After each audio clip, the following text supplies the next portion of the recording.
All right. Welcome to the Clinical Pathways event. We're thrilled to have you here. It's going to be a meeting filled with useful information for you.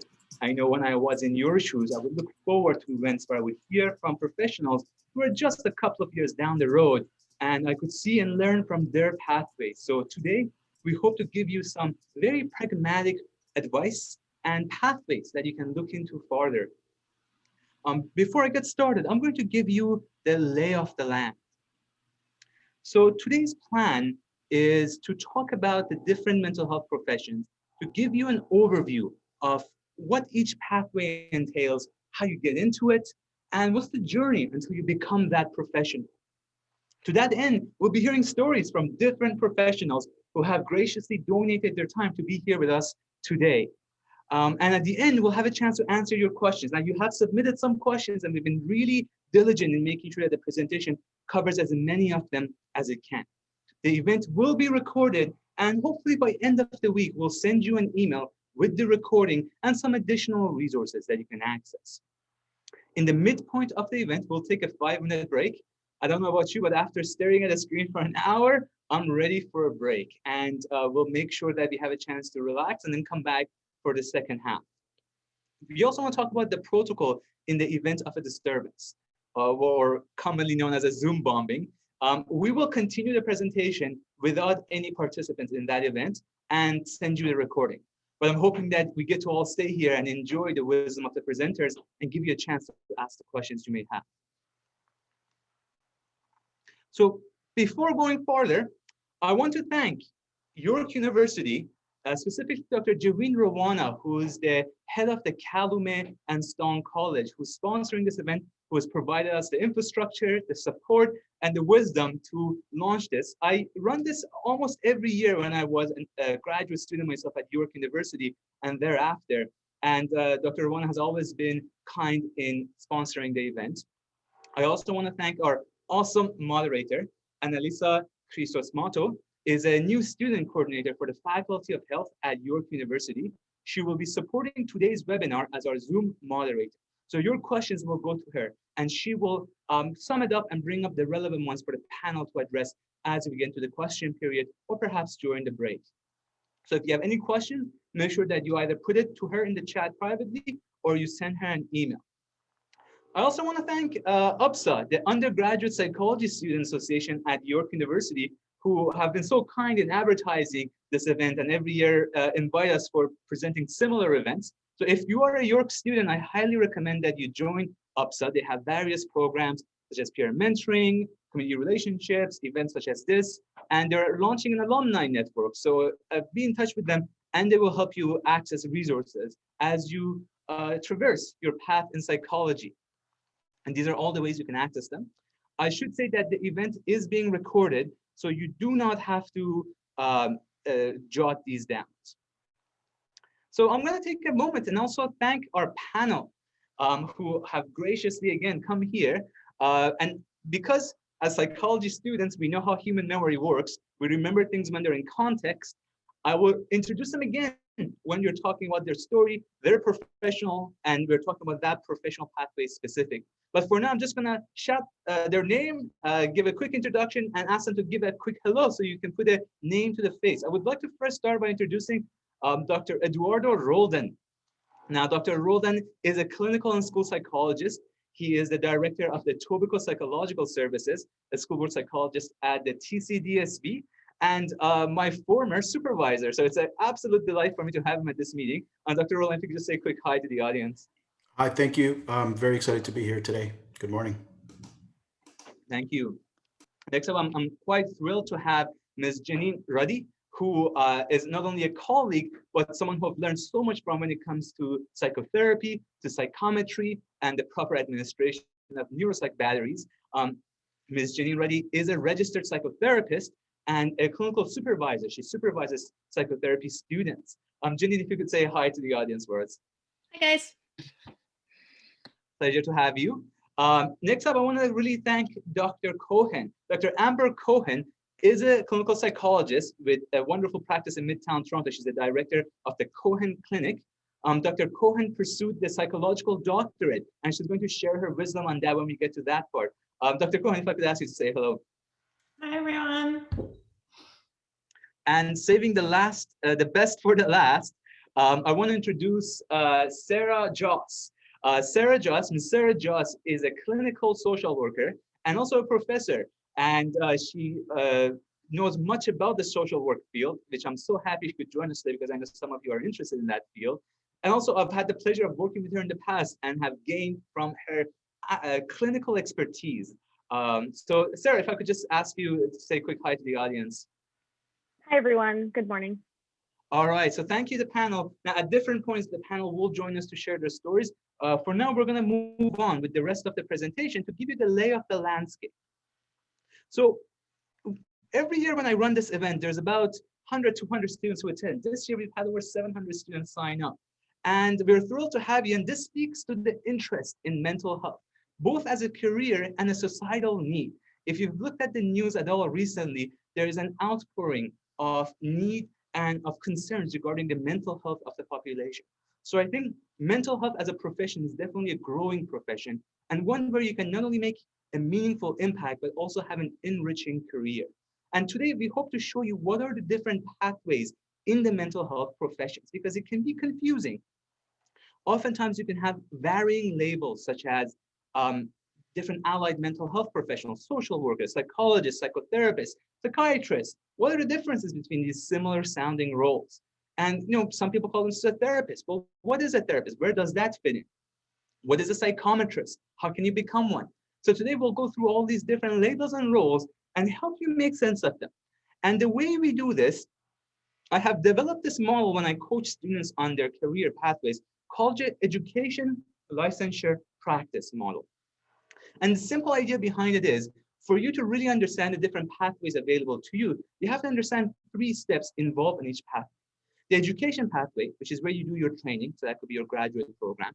The licensure, that is the authority, which is oftentimes appointed by the government, that gives you a license to practice, that allows you to be that professional. And you have the actual practice. What are the different things you could do with that license? So to give you a few examples, and we're going to go through these in more detail, let's say you want to become a clinical psychologist and you want to work in a hospital, or you want to supervise other psychologists. Well, that's the practice. You have to take a step back and be like, okay, how does one get the license to be a clinical psychologist? That's given by the College of Psychologists. And there are different subcategories and specialties that you can have on that license. So let's say you want to become a child psychologist. Then you can take another step back and ask yourself, well, what's the education pathway to get that license? And there could be multiple pathways. And that's what probably makes it hard for students as they're looking at their pathways, because there are so many options. So some of those pathways could be a psychological doctorate, could be doing a PhD, and we'll go through these different pathways. Similarly, for becoming a registered psychotherapist, if you want to do therapy, let's say, with young adults, one of the quickest pathways to that is to become a registered psychotherapist. And the path to that will involve doing some graduate work, whether a master's of education, a master's of psychology, or a master's of art with counseling experience, and registering with the College of Psychotherapists.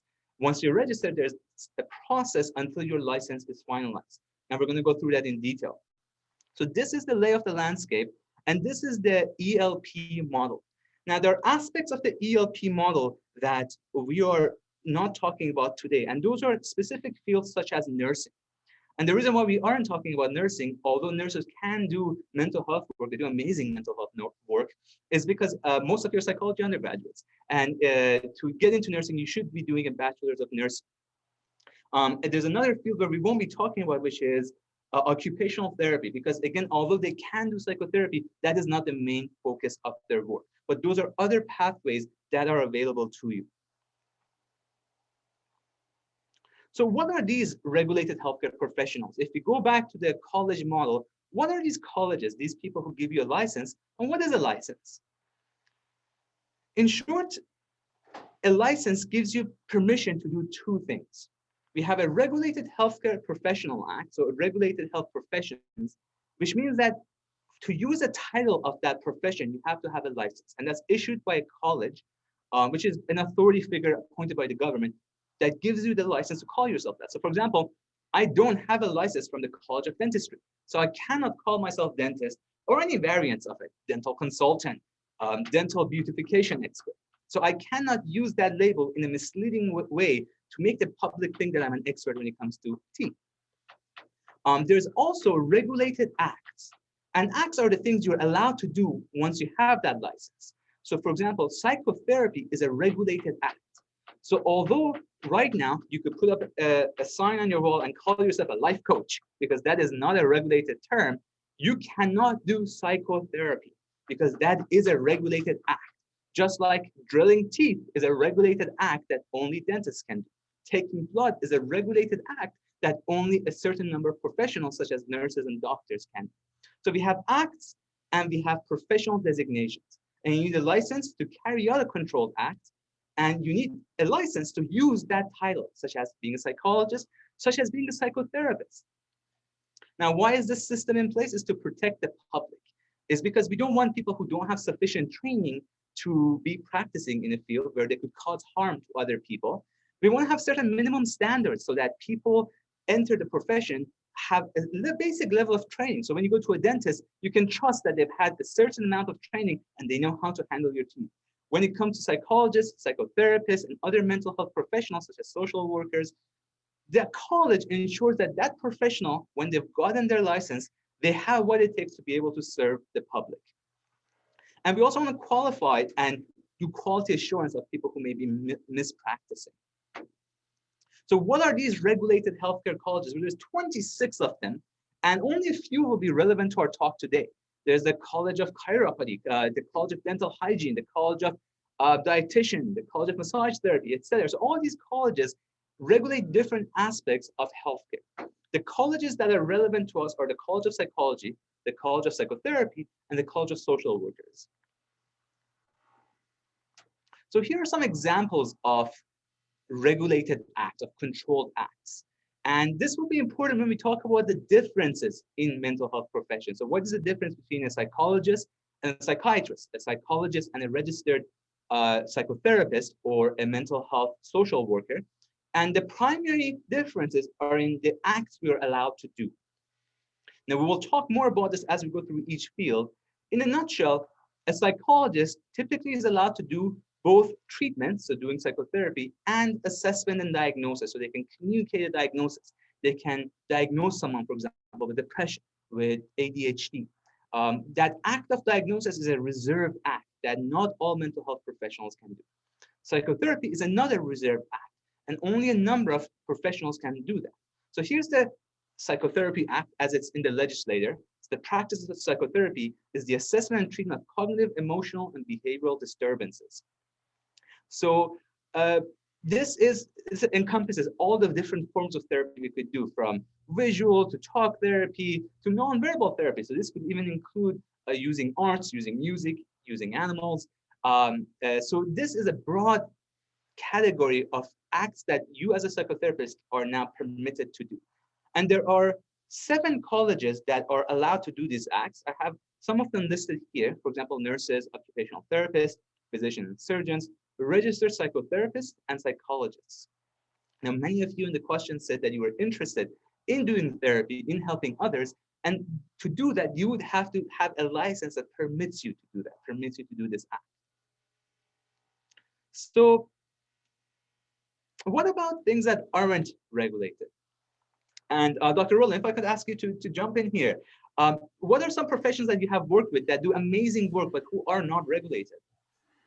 I guess in the school system, there are things like child and youth workers who are exceptional and may not have some regulatory body. Yes, so there are a couple of different fields. One of the ones that I'm glad you brought up are child and youth workers. As a school psychologist, I also work with a number of child and youth workers, and they do wonderful work. They help children who are experiencing mental health challenges, who are not functioning as well in school or in their community, and they help them navigate those challenges within the scope of their practice. So they cannot go and do, for example, intervention, so CBT or some form of psychological treatment, but they can be very supportive. They can be a source of contact, help the student or the youth navigate where they're going. And that is a non-regulated profession, meaning that you do not need a license to do that. However, as it is with most jobs, people expect you to have a certain amount of skills. And where do you get those skills is from an education pathway. So child and youth workers, although you don't need a license, almost all employees expect that you have some form of post-secondary education in it. There are different programs for child and youth workers. There are university-based programs, which are 4 years, and college-based programs, which are 3 years, that you can do after having done an undergraduate degree, or if you've done some form of a postgrad certificate. So a child and youth worker, they provide assistance, counseling to children and adolescents going through difficult situations. And some of you had mentioned you want to work with children. And this is a very interesting pathway because it is quicker than all the other pathways we're going to discuss. You get some hands-on experience. And if you later decide to pursue another pathway, it gives you valuable experience to do that. Where are the places where you can get that education? Well, many colleges offer it. I have 2 programs, but this is not to say these are the best programs. There are many. I'm giving you a sample. And the programs are usually called child and youth care. You're doing a diploma in that skill set. And once you have that, you become qualified or you become hireable by many employees who are looking for child and youth workers, such as the school boards. There is another profession that is not regulated in the sense that you don't need a license to practice it, and that is to be a psychometrist. A psychometrist is responsible for administering and scoring psychological and neuropsychological tests. So for example, usually in our clinics, we hire psychometrists to help us with the assessment, with walking people through questionnaires, scoring them. Unfortunately, unlike child and youth care programs, which are many in Ontario, there are not accessible training programs right now for psychometrists. Usually people get that training once they are in some form of a graduate program and they work on the side as a psychometrist to make money while they're going through their graduate program. But this is perhaps one of the first jobs that you could have with a psychology undergrad.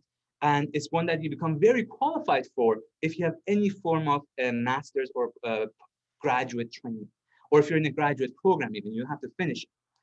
Usually what happens is you apply to different clinics and they train you themselves because again, there's no training program right now available. Now, Dr. Rolden, you've worked with many psychometrists. What do you find makes a good psychometrist? Well, I think the first thing is being willing to learn new measures, right? I think one of the things that's overwhelming when you're starting to learn how to administer certain things is just being afraid of making mistakes. And I think I would want to work with somebody who's willing to take that risk, who knows that they're stepping into a new skill. And if you have a good supervisor, they're going to be sort of understanding of the fact that you're learning a new skill. And so as long as you're willing to put yourself in that situation of like, listen, I'm looking to learn, I'm looking to expand my skill set, then as a supervisor, I'm very happy to work with somebody who's eager, right? And so an eagerness, a willingness to sort of try different things, who's going to practice. There's going to be a lot of practice involved in getting things exactly right. Those are the things that I'd be looking for. Now, so being a psychometrist is a technical skill. So as Dr. Rolden mentioned, you do have to practice. You have to get good at administering these tests. It is not something that you can kind of improvise and just do on the spot. But as you practice, you become better at it. And also, I just wanted to, just one last thing. You have to be comfortable being watched by somebody, a supervisor, who's gonna make sure that you're, sort of understanding how to administer that. And that's always the one thing that will come out as you're training in this field, in any sort of mental health. You have to get used to a supervisor watching you and getting and sort of providing feedback. And so I think that that's another thing. Is it's always awkward for everyone involved when a supervisor is watching you do something, particularly when you're feeling very self-conscious. And again, that's why I'm looking for an openness, someone who's willing to sort of put themselves in that situation and take feedback from that supervisor. Now, I laugh because Dr. Rolden for many years was my clinical supervisor, so I had the experience of being observed, and I can tell you that you can learn so much by being open to feedback. So as long as you don't get defensive when the supervisor is pointing out how you can do something better, there's opportunity for growth, and it's expected that you'll be making mistakes along the way. So we're going to jump into our first regulated profession. And to give you a lay of the landscape in terms of the path before that, using the ELP model, education, licensure, and practice. So let's talk about clinical psychology. And the clinical psychology program, I'm going to start in the midpoint of the ELP model and talk about the licensure and the practice, so we can then talk about the education pathways that would be appropriate for you. Now, the clinical psychology program, and to become a psychologist in Ontario, you do need a graduate degree, and it has become now almost certain that you need a PhD. There used to be a pathway where with a master's, you could register after 4 years of experience as a psychological associate. That pathway is being closed and the doctoral model is being implemented. So as you're entering this profession at this point, it's best that you approach this with the mindset that you have to have a PhD if you want to be a clinical psychologist. And I hope you walk away from this presentation realizing that you don't have to be a clinical psychologist. There's so many alternatives that can get you to the place where you want to practice the thing you want to practice. So what are the different practices you can have as a clinical psychologist? Maybe you want to open a clinic. Maybe you want to work as a hospital psychologist with stroke patients. Maybe you want to do assessments with individuals who are in the prison system. Maybe you want to work with couples. So each of those practices will need a certain license from the College of Psychologists, the CPO. And the College of Psychologists divides the license into two parts. First, the population aspect, and second, competency. Competency is like a subspecialty. It's something that you're permitted to do where others wouldn't be even if they're a psychologist. So for example, I'm a child psychologist and I'm getting my adult competency as we speak. Dr. Rolden is a child and adult psychologist, but neither of us have competency in couples. So we cannot do couple therapy. So there's both the population aspect of it, and then there's different categories of type of things you can do. So let's go through a few so you get an idea of what that means. So if you want to be a couples therapist, you have to work with adults, right? So you're going to have adults and couples as your population. And you're going to be doing therapy, which is an intervention, the clinical work. So you're going to have clinical as your area of practice. And when you're applying to graduate programs, you want to see if you can apply to a graduate program that allows you to do that training. Now, there's only front entry graduate programs for the different populations. So for example, there are child clinical psychology programs, there are adult clinical psychology programs. And that distinction is very important because to get both will take more time and it can be hard or not possible in certain programs, especially if they don't have the child program in place when you have an adult program. It's usually easier to train as an adult psychologist if you are in a child program, but it is sometimes harder to go the other way. The other subcategories of competencies, such as forensic, such as health, these happen to be things that you have to pursue through courses and fieldwork while you're in your PhD. They are not front entry programs where it says you enter this program and you will become a health psychologist. It's usually an add-on training that you pursue once in a program, and you have to make sure that that program offers it. So for example, if you want to work with cancer patients in a hospital, that would be the purview of a health psychologist. So you need to make sure that the program offers a certain amount of training in that. If you want to work with children, well, you want to enter a program which is either a child psychology program or the program can assure you that they have child psychology training, both in terms of courses and fieldwork options, or what we call them practicum options. If you want to be a couple therapist, you should make sure that the program has courses in couple therapy, because there's no front entry programs where you can just enter and the program is called couple therapist psychologist. But there are programs where you can enter to become a neuropsychologist. There's 3 front entry programs in Canada for neuropsychology. And I know this can be a bit confusing, and we'll go over it in more detail. Dr. Rolden, do you have anything to add in terms of the populations and competencies? Yeah, no, so I later on, I guess I'll talk a little bit about my path, but I went to Lakehead, which is a generalist program. So most of the programs are geared towards adults. And so because I wanted to work with children and adolescents, I purposely went about making sure I took any classes that were child focused, but also sought out the practicum experiences that would allow me to go to the college later on and say, I have the hours with children and adolescents, I have the coursework with children and adolescents, because I knew that that's the population that I wanted to work with, even though I didn't go to a developmental program like Saeed did, for example. Mm-hmm. And so in fact, if you go into a program that is not geared towards that population, you have to make sure you get that training on your own. It is your responsibility to do that. And same thing with competencies. Again, there are not a lot of programs that you can go in knowing that you're guaranteed that competency. They only now exist for neuro, and otherwise you have to take that on your own. Sorry, go ahead, Dr. Rolden. Just one thing, yeah, just one thing I wanted to mention. I think, it's Dr. Shavoshi and I have been going through quite a few things with our College of Psychologists in the last little while. And one of the things, I think the trend it has become that the college has become much more restrictive in terms of areas of competency. They really do want to see that you have coursework or a relevant experience to be able to get yourself some of these areas of competency. Whereas in the past, it was a little bit more flexible. So, maybe 20 years ago, I would have been able to graduate and list a number of competency areas. They're becoming much more restrictive. And so you really do, if you're starting off now and you sort of have an idea of where you may want to end up, you kind of want to be preemptive and think about how you're going to get to that point. So making sure you're taking those courses and getting that experience so that it becomes an easier process. That's especially true for programs that require specialized training. For example, to become a clinical neuropsychologist, so that will be on your license from the CPO that says you're a clinical neuropsychologist, and that will allow you to do practice such as work with stroke patients, diagnose and work with people who have Parkinson's, Alzheimer's, work with children who are experiencing epilepsy. So to become a clinical neuropsychologist, you have to either enter a program that is a clinical neuropsychology program, which will ensure you get training, or if you enter a program, you should make sure that they have courses on clinical neuropsychology and also have access to practicum placements where you will get the practical experience of clinical neuropsychology. And many programs do have that option, and it's more of a dialogue to check in with the program. Now, before we go further, I really want to clarify something, which is when you apply to grad school, you're really applying to do research with someone. And your clinical work is something you do parallel to that. Your research and clinical work do not have to be the same.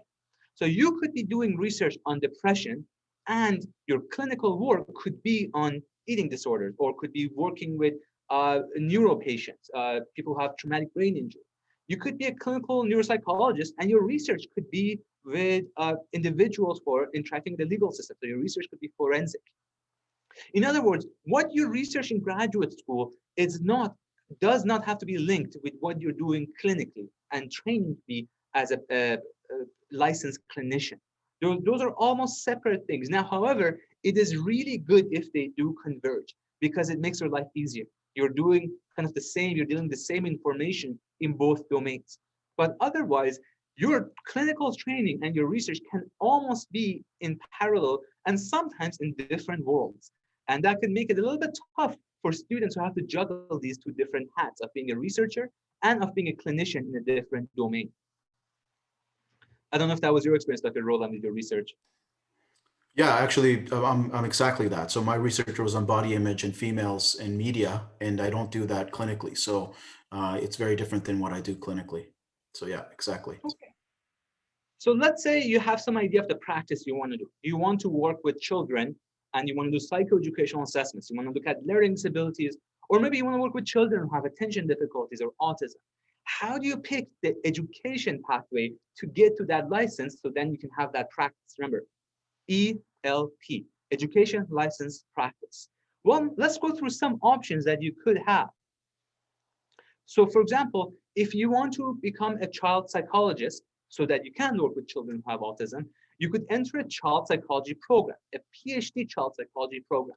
In such a program, you would do a 2-year master's followed by a PhD, where you would have to do at least 2 fieldwork or 2 practicums, where you're doing trainings in different hospital settings or community mental health centers. You're taking a number of courses and you'll be doing a dissertation. After you defend your dissertation and you're done with your school, you still have to do a year residency, where you're doing a full year of work under supervised practice and learning really the higher skills of how to be an independent psychologist.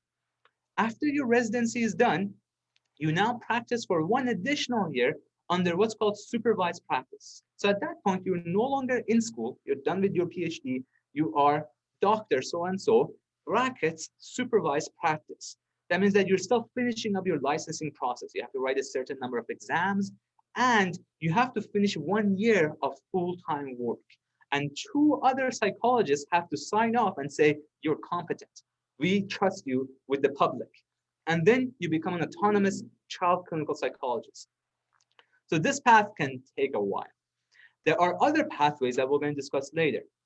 If you want to work with adults, let's say, you may choose to go into a psychological doctorate program, Most psychological doctorate programs, and this is really an invention in the USA, and now we have programs coming to Canada, combine a master's and PhD, and therefore are about 2 years shorter. So whereas a typical PhD program will take 2 years for the master's and anywhere between 4 to 6 years for the PhD and the year residency, a PsyD program will take about 4 to 5 years for the program and the year residency. And then you're done and you can go into supervised practice. So it can be quicker. And we'll talk about what the focus of a PsyD program is. Let's say you want to become a neuropsychologist, a clinical neuropsychologist, because you're passionate or you're interested in working with individuals who are diagnosed with epilepsy or individuals who've had traumatic brain injury. So you would have to look for a clinical neuropsychology program where you can enter into the program knowing you're going to have all the qualifications. Or you can enter a program where you know they offer these courses and you try your best to take them as you go through the program. If you go into a clinical neuro program, you will do a typical master's, 2-year master's. You'll do a PhD. Everything will be similar, except as part of your courses, you will have to take between 2 to 3 courses in clinical neuropsychology, where you get trained in the art of the profession. After that, you would do a residency in an area to do with clinical neuropsychology. So for example, if you're in Toronto, you may work in Baker's, or you may work in some aspect of a hospital setting that deals with organic brain disorders, such as traumatic brain injury. After you're done your residency, you would do your supervised practice, again in a hospital setting, usually called a postdoc fellowship or postdoctoral fellowship, to get your autonomous license as a clinical neuropsychologist. Some of you had asked about becoming a forensic psychologist. A good friend of mine is a forensic psychologist, and she went through the Ryerson clinical psychology program, which doesn't have a front entry forensic psychology pathway, because that really doesn't exist in Canadian programs. So what you do is when you enter the program, you make sure that you're getting both forensic fieldwork. So for example, as one of her practicums, she worked in a prison system, and you also make sure to take courses to do with forensic psychology. It's a similar pathway. You do 2 years of master's. You do about a 5-year PhD that involves 2 practicums, usually 3. These practicums are 2 days a week for a year for all these programs. You take courses, and you make sure you take some forensic courses. You do a dissertation, and your research doesn't have to be on forensics. You do a residency with at least 1 forensic rotation. So you're in some form of a criminal or incarcerated setting. And of course, you do your supervised practice year. And during your supervised practice year, you also have to do the thing you want to get licensed in. So if you want to get licensed as a forensic psychologist, you have to make sure that during your supervised practice year, you're practicing in a forensic setting, such as a prison system or some sort of a rehabilitative program for offenders. Now, before I move on, Dr. Rolden, in terms of these pathways, do you have any thoughts? If a student is wanting to get into something, what should they pursue? I'm not sure. I guess one of the things you're going to want to one of the things you want to explore is if some of the programs do both, or a couple. If that's one of the positives actually of the Lakehead one. Excuse me, guys. Is that actually you have a little bit of both. So I would do a lot of research as to the programs before I apply. I'm looking at I might be asking questions as to where do people end up registered when they end up at your program, and you're asking those type of questions. You want to do your research, and you want to be looking into what you're applying, right? You want to know what you're walking into. And one of the things, I'll be honest with you, I was just talking to one of my good friends who's part of the PsyD program at Newfoundland, and he was telling me that as of right now during COVID, this process it's really ramped up, meaning like people are really looking at mental health as a profession. And so one of the things you're going to want to do is want to make sure that you are sort of doing your homework again. You don't, doing your homework, you're making sure you're crossing your T's and dotting your I's on your application to ensure that you're going to be competitive and that you're going to end up with where you want to be, right? So again, I guess what I'm saying in the end is do your homework. Don't be afraid to ask questions, get as much information as you can about these programs so that you are informed as to what they can offer you. And we will show you how you can do your homework. There are resources, so you don't have to start from scratch. I would also add that if you're in a program that has a couple of different pathways available to them, so graduates have done clinical neuropsych, have done forensic, you can try it. So for example, I tried forensic psychology. I was doing forensic psychology at the Center for Addiction and Mental Health. And I decided I did not like it. It was not something I wanted to pursue. So I changed gears. So you can try different fields. And in fact, becoming a school psychologist as part of my professional designations was something I never considered until I did a rotation in school psychology and absolutely loved the practice. So you do have options to switch around if your program offers that training. And most programs that are comprehensive, that are university-based, will offer that flexibility for you to pursue and see if these are a good fit for you or not. All right, so I'm going to go through this quickly because you will have the slides and you will have access to these platforms to do your research. A good place to start is with CPA's accredited programs. So this is the Canadian Psychological Association and the accredited graduate programs. And when a program is accredited, that means a lot. It means that it meets the qualifications you need to get licensed. It means that you're more competitive for residency placements.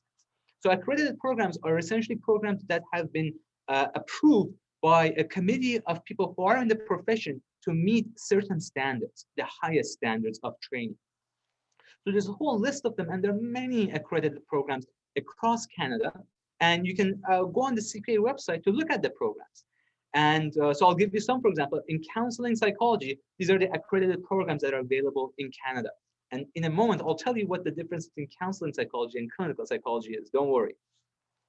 So the publication that I used that I found the most helpful when I was applying to grad school was the Graduate Guide. This is a publication that's put out by the CPA every few years, and it includes information on all the universities in Canada that offer psychology graduate research programs and psychology clinical programs. Also, it involves information such as what these programs want for an application, how many reference letters, do they ask for the GRE or not? All those fine things that you need to find out before you apply to a program. Of course, this is just a starting place for you to narrow down the programs you're interested in. After that, you need to go and look at the program's website, the faculty you want to work with, and there are many steps when it comes to applying to grad school. This presentation is not about applying to clinical psychology grad school. We're showing you the different pathways. We do a presentation usually around September every year on how to apply to grad school, including writing the GRE, writing a statement of interest. How do you contact professors? How do you get reference letters? What makes a strong application? So keep that in your head because the deadlines are in December. We don't have to go through that right now. What you should be doing right now if you're interested is starting your research, narrowing down the programs you want to apply to, and starting to look at those programs and the people who work in those programs. So you often will come across clinical and counseling psychology programs. There's about 5 counseling psychology programs that are accredited in Canada. One is out of McGill, one is out of U of T. And these counseling psychology programs are really, in effect, similar to a clinical psychology program in terms of what you will end up doing, in terms of the practice you will do a dissertation. They're equally competitive. For all purposes, these programs are more or less similar. In fact, someone did research on the differences and similarities between counseling psychology and clinical psychology programs and said that there's a fair bit of overlap. There are just some minor differences that you should be aware of. One of them that is more interesting is that counseling programs focus more on treatment and on not pathologizing. So the goal isn't diagnosis and assessment. It's more to really understand the individual and help them get better. Where in clinical programs, there's a strong emphasis on having good assessment skills. Because if you work in a hospital setting, you do need to be able to assess individuals to make sure they access the right treatment pathway. So you get really good training in, for example, using the DSM and other assessment instruments and tools. Another difference between most counseling and clinical psych programs is that counseling programs typically don't require the GRE. But good news for all of you, because of the pandemic, almost all Canadian programs have waived the GRE requirement for next year, and that trend is likely to continue. In fact, I often tell students, GRE is the smallest component of your application. Don't overdo it. So for our purposes, for all practical purposes, approach and treat counseling programs the way you would approach and treat clinical psychology programs. Apply if you find that they are doing interesting work that you are interested in. Don't expect them to be easier or harder. They're equally competitive and they're equally hard. So becoming a psychologist is quite a long path. You have a 4-year bachelor that most of you are finishing, 2 to 3 years master's, 4 to 7 years of doctoral work, and 1 to 2 years of residency and supervised practice. And applying to graduate school programs can be quite a puzzle. So before you do it, make sure that you really think about, is this the pathway you want to go to? And today's presentation, we really hope to show you that there are alternative pathways that can get you to what you want to do, the practice. So if your practice is to do therapy, let's say with young adults, then you may want to choose another pathway, especially if you're not really interested in research, because clinical psychology programs are very research heavy. You are primarily a researcher and you're doing clinical training on the side, so to speak. So, but we got so many questions about this that Dr. Rolden and I decided to include just a couple of pointers on what makes a strong application. Dr. Rolden, do you have any, do you want to go and talk about what makes a strong clinical psychologist application to graduates?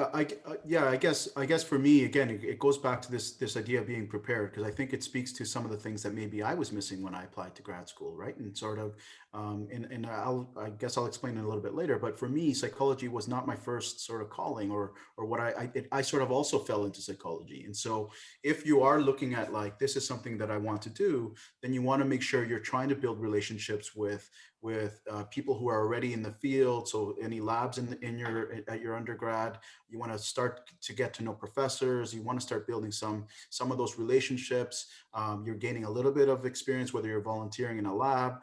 You're thinking about building a relationship with that professor, so they could also be a source, a reference, and also a guide, right, to help you with what the field looks like. So I again, it's about doing your homework. It's about making connections with people, and volunteering in as much as you can, so that you can get little snippets of what the field can offer, so that you can experience what Saeed did, where he, at a certain point, he realized that forensics wasn't for him.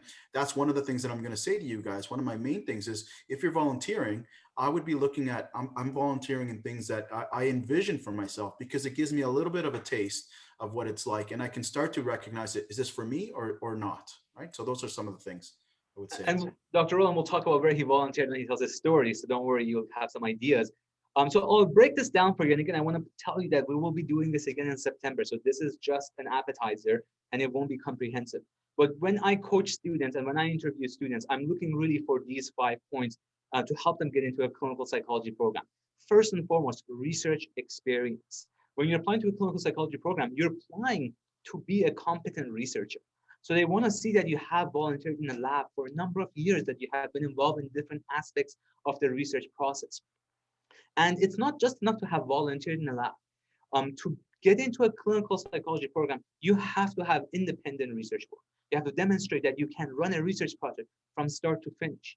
Now, some of you will do that through a thesis course or a thesis specialized program, but worry not, if you're not in a thesis specialized program, you can still do independent research work under an independent course. So for example, I was not in the honors thesis program, but I used my independent courses to do a project in a lab that I was volunteering for.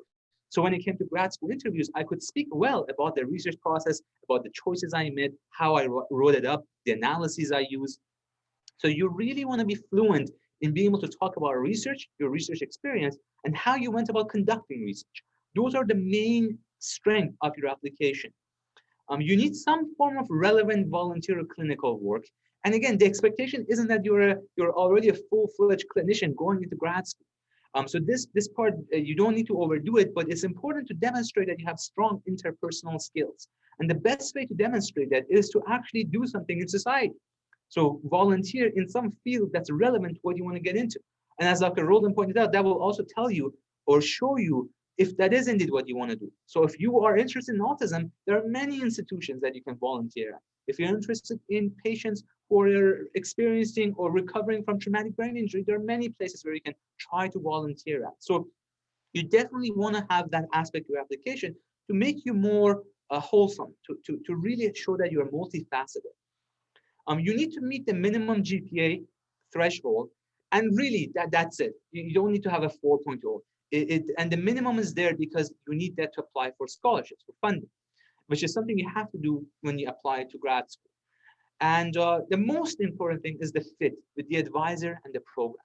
So for example, if you're really interested in children and you apply to an adult program and you've never done research or any relevant work to do with adults, well, that'll be a puzzle for them.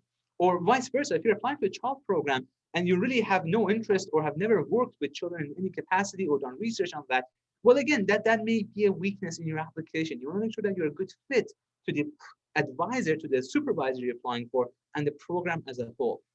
And remember, for clinical psychology, you are applying to a research advisor. You're applying to someone's lab, someone who's doing research in a specific area. unlike psychological doctorate programs where you're applying to the program. The standard and the fit becomes much more important when you're doing clinical psychology and you're applying to work with someone specifically for 7 years. So they want to make sure that you're a good fit with them. It's a long time. Now, you will notice that there are two things missing from here. One is GRE. GRE is overrated. It is not the biggest part of your application. In fact, most Canadian schools do not emphasize it heavily. As you saw, they got rid of it during the pandemic. And more importantly, it doesn't make or break your application. It's kind of like a hoop you have to jump through. You want to do good enough, to show that you're capable of studying for a standardized test, but that is not the main aspect of your application. The second thing that's not here is the reference letters. Those will come out of your research experience and the work and volunteer work you do. And lastly, your statement of interest, that's something we'll talk about in September. And that's something where you want to really highlight how you fit with the program and with the advisor. I hope this gives you some picture. And again, this was an appetizer, so we'll talk more about this later. Some of you asked, do you need to do an undergraduate in psychology to get into psychology grad school?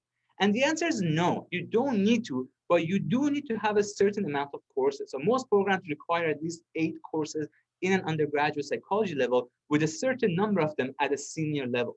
So for example, this is OISI's program, and they ask that you have a certain number of courses and some of those to be at the 3rd or 4th year level. So if you've done an undergraduate psychology program, whether an honors or a specialized, you most likely meet this threshold. Those programs are designed to be eligible for grad school. If you haven't, you really want to check the admission website at each university to make sure that you have those courses to apply to that program.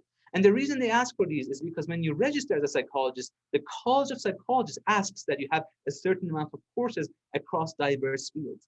And if you don't have them, they make you do it. So you could be doing an undergrad course, in your 5th year PhD, or taking another course to help meet that requirement. All right, so both Dr. Rolden and I have about 5 minutes to talk about our journeys. And I'm going to turn it over to Dr. Rolden. And it's my absolute pleasure to reintroduce Dr.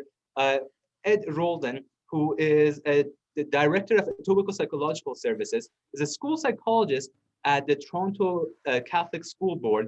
And he's a supervisor at the Toronto Area Residency Consortium, one of the main residency programs that is in the city of Toronto.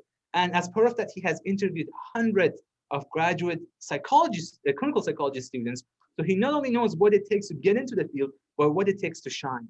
On that note, I'm going to turn it over to Dr. Rolden. Yeah, I'm going to be very quick just because I know there's so many great panelists that we should give some time to. So just to let you guys know, so I'm the director of the Child Adolescent Services at Etobicoke Psychological. So in terms of what I'm doing day to day is I have my own caseload, right, of therapy for children, adolescents, and adults. We often do things like parenting as well. But we have a number of associates that work for us who are also seeing their own client caseloads. And within that, I supervise a couple of doctoral students who are seeing students under my registration. So my role in private practice is to see my own caseload, but also to manage the practice and also supervise some of the work that's being done by others.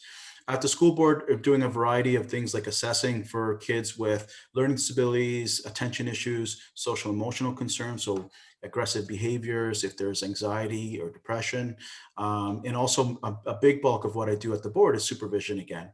I love to supervise. I'm always looking I often feel like I learn as much as I teach, right? And so one of the big things I do is supervise.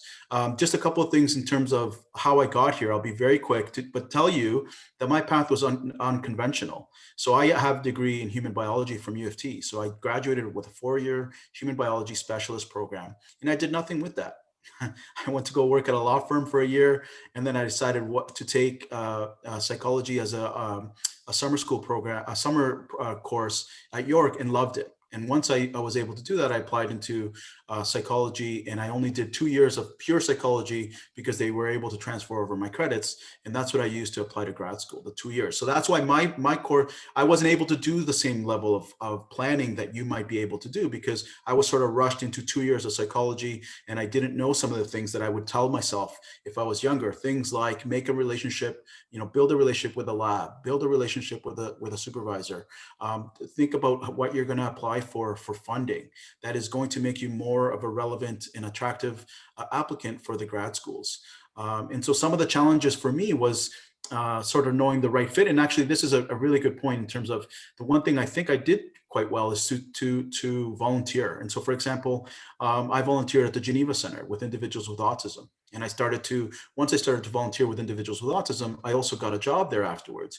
And so what it did is it told me that I like working with autism. I also liked working with families of children and adults who had autism. And so it gave me a little bit of a snippet of what it would be like to work with those populations. And so it was very hands-on. And also at the same time, I'm building clinical skills through that volunteer work.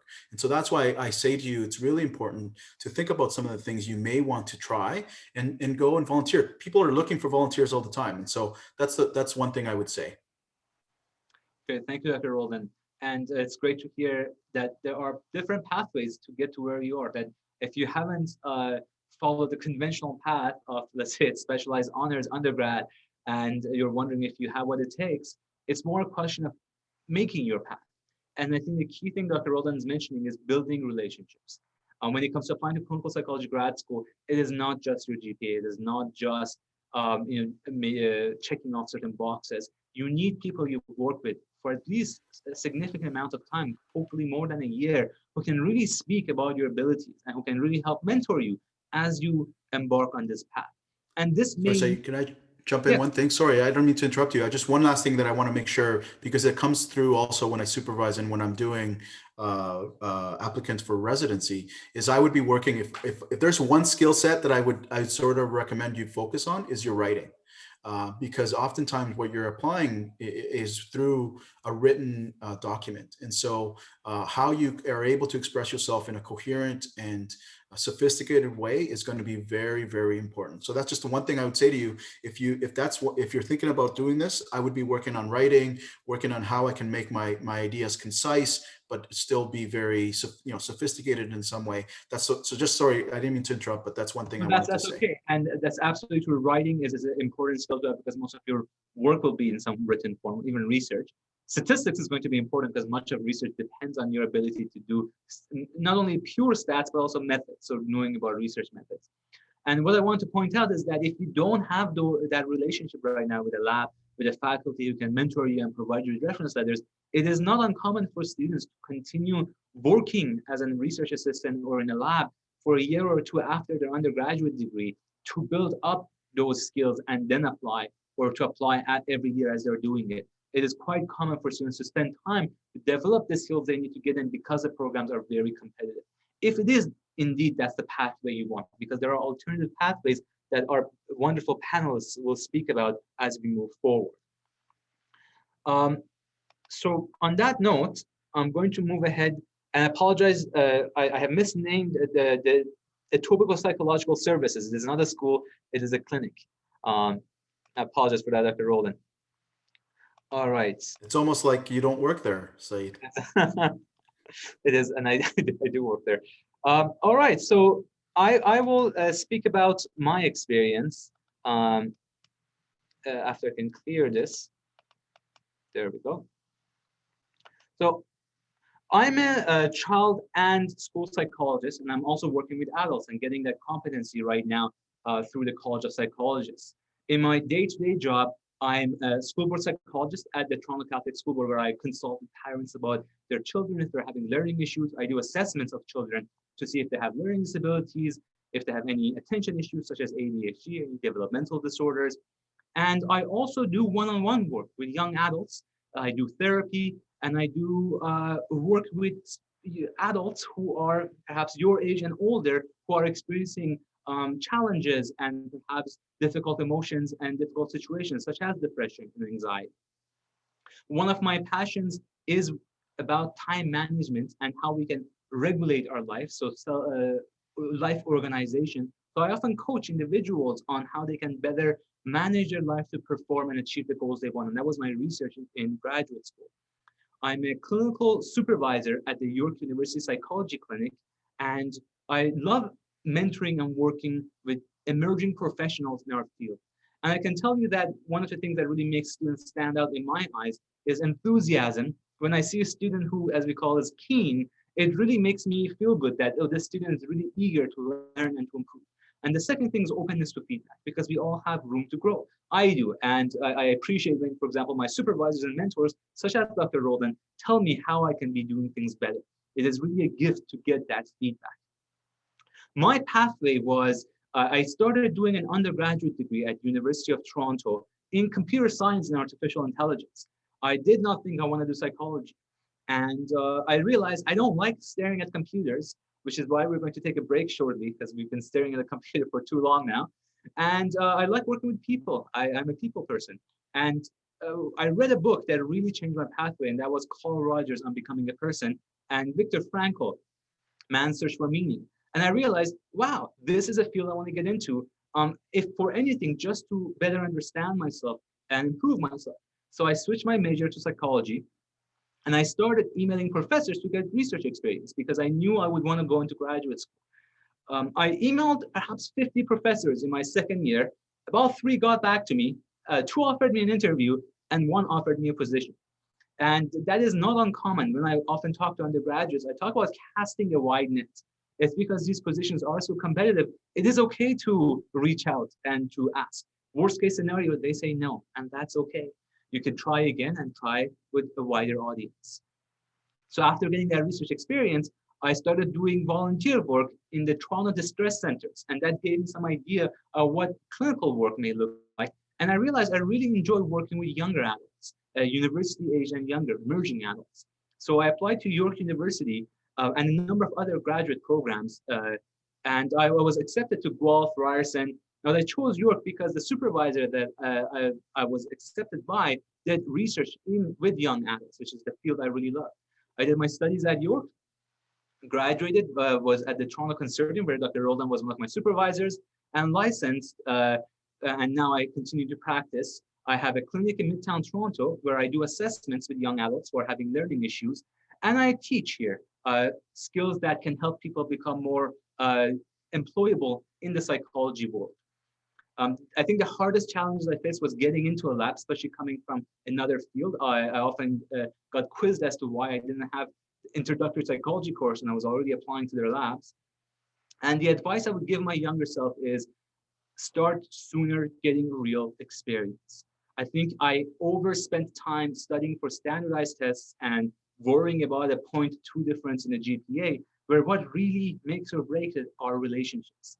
And you want to get out there, you want to experience relationships and real life experiences in outside institutions by volunteering, and you want to be in labs where you're learning about from other graduate students and researchers. So on that note, that is my story and the advice I would give to my younger self. We're going to talk about psychological doctorate, because that is a field and a pathway that is available to you. And it's one that I never heard about when I was doing my undergraduate. And I'm so happy that this is something that we can talk about today. So we're happy to have Dr. Cohen here, who will speak to us about this field. I'm going to just give a quick overview before Dr. Cohen has a chance to walk us through her story. And that's to say that PsyD programs are a professional psychology program. Now, I've put the link here to an article by American Psychological Association that talks about the differences between PsyD and clinical psychology programs. The gist of it is this: the focus of a PsyD program is to train you to become a clinician. So there's less emphasis on the research, although you still have to do a dissertation. And oftentimes, the master's and the PhD are combined, so the pathway is more streamlined and quicker. Where a PhD is intended to make sure that you are a well-qualified researcher so that you can become a professor if you want to, you can teach if you want to, or you can work in a hospital setting as a scientist researcher. So there is a heavy emphasis on research, on statistics, on research methods, and on teaching. And the PhD pathway does tend to take longer. The other difference is that there's usually funding for clinical PhD programs because you are working as a researcher for the university, whereas the psychological doctorate is a professional program. So you're paying there to be trained to become a psychologist. And the fees can vary. There are many programs in the US. There's a few in Canada that I'll talk about after Dr. Cohen's talk. And there's a tuition every year that is offered that you should be aware of before you apply. All right, well, on that note, I'm going to turn it over to Dr. Amber Cohen, who we are absolutely delighted to have here. Dr. Cohen is a director of the Cohen Clinic in Midtown Toronto. She is a superb clinician and supervisor, and she did her training at the Chicago School of Professional Psychology. I'm going to turn it over to Dr. Cohen. Thank you. Thanks, Aid. So I guess I'll start with kind of the PsyD, and I chose to go to that program mainly because I wasn't really interested in doing research and knew that I wanted to have a clinical focus. There is still a dissertation involved, and you do have to do some research, but that's not the main focus. Every year you get a practicum experience that you apply for. I guess something to look at that I really liked in my program was that the program had a lot of connections in Chicago with different agencies. And so while you still had to apply and interview and all of those things, they could kind of funnel you to where you wanted to go. In Toronto, I've gotten a lot of requests from students for practicum placement, which I don't offer at this time. So it seems that some of the programs here maybe don't have as many relationships. So that might be something to kind of investigate when you're applying to programs. I really enjoyed my time in the PsyD program. I then went on to internship in Florida, where you can kind of funnel your career wherever you want to go. And so I always knew that if I didn't go into psychology, I would have gone into business. So I knew that I wanted to own my own business and open my own practice. So I decided to do my postdoctorate in private practice. And also while I was in grad school, kind of oriented to those populations. So worked in community mental health and college counseling centers. So you may know kind of what you want to do and you can orient yourself that way, or in grad school, it's a time to kind of try and pursue different things and see what lands for you. I think one of the takeaways for me was that sometimes you get messages that you're not going to make money in this profession, or it's kind of more prestigious to be in a hospital setting, or those types of things. And I think one of the things that I would say is, follow your own compass and what's of interest to you, and you can make your career kind of whatever you want and whatever you want to do. So my postdoc was at a private practice where I didn't learn much clinically, I would say, from him, but I did learn a whole lot about managing and running a business, so that was good.